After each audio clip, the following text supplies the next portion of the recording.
పలువురు ఐఏఎస్ అధికారుల తీరుపై తెలంగాణ సీఎస్ సంజయ్ జాజు సీరియస్ అయ్యారు. ఆయా శాఖల పనితీరుపై ఇంటెలిజెన్స్ నివేదిక ఆధారంగా సీఎస్ సమీక్ష నిర్వహించారు.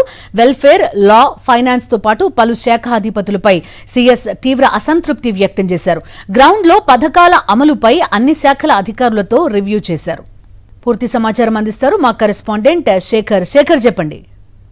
బిందు, తెలంగాణ రాష్ట్రంలో కాంగ్రెస్ ప్రభుత్వం ఏర్పడిన తర్వాత ప్రభుత్వ పథకాలు ఎలా అమలవుతా ఉన్నాయి, ఆయా శాఖల అధిపతులు పనితీరు ఎలా ఉంది అన్నటువంటి అంశం మీద ఇంటెలిజెన్స్ రిపోర్ట్ మీద సీఎస్ సంజయ్ జాజు సమీక్షా సమావేశం నిర్వహించారు. ఈ సమీక్షా సమావేశంలో పలువురు ఐఏఎస్ అధికారుల పనితీరు మీద అసంతృప్తి వ్యక్తం చేసినట్లుగా తెలుస్తా ఉంది. ముఖ్యంగా వెల్ఫేర్, లా డిపార్ట్మెంట్ తో పాటు ఫైనాన్స్ శాఖలకు సంబంధించినటువంటి శాఖాధిపతుల మీద సీరియస్ అయినట్టుగా కూడా తెలుస్తోంది. రీసెంట్ గా జరిగినటువంటి వెల్ఫేర్ శాఖలో కోర్టుకు సంబంధించినటువంటి అంశంలో భాగంగా అటు ఫైనాన్స్ కావచ్చు, లా డిపార్ట్మెంట్ కావచ్చు, వెల్ఫేర్ శాఖకు సంబంధించి కంటెంప్ట్ కేసులు ఎక్కువగా జరిగాయి.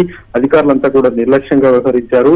2-3 సార్లు కోర్టు అవకాశం ఇచ్చినప్పటికీ అధికారుల నుంచి పూర్తి స్థాయిలో స్పందన రాకపోవడంతో ప్రభుత్వానికి పెద్దపేరు వస్తుందన్నటువంటి విషయం మీద ఆగ్రహం వ్యక్తం చేసినట్టుగా తెలుస్తోంది. దాంతో పాటు శాఖల పనితీరుకు సంబంధించి గ్రౌండ్ లెవెల్ పథకాలు ఏ రకంగా ఇంప్లిమెంట్ అవుతా ఉన్నాయి, ఇంప్లిమెంట్ కాకపోవడానికి గల కారణాలు ఏంటి అన్నటువంటి అంశం మీద పూర్తి స్థాయిలో రిపోర్టు ఆధారంగా అధికారుల మీద అసహనం వ్యక్తం చేసినట్టుగా తెలుస్తోంది. భవిష్యత్తులో ఇలాంటి అంశాలు మళ్లీ పునరావృతం కాకూడదంటూ దిశానిర్దేశం చేసినట్టుగా కూడా సమాచారం అంతా ఉంది. ప్రజెంట్ రివ్యూ జరుగుతా ఉంది. ఈ రివ్యూలో మొదటగా ఈ అంశాల మీద చర్చించినట్టుగా తెలుస్తోంది. శాఖల వారీగా పూర్తి స్థాయిలో రివ్యూ అయిపోయిన తర్వాత ఒక నివేదికను తయారు చేసి వచ్చేటువంటి 4 రోజుల్లోపు సీఎస్ కు మరొకసారి శాఖల వారీగా రిపోర్ట్ చేయాలని ఆదేశించినట్టుగా తెలుస్తోంది.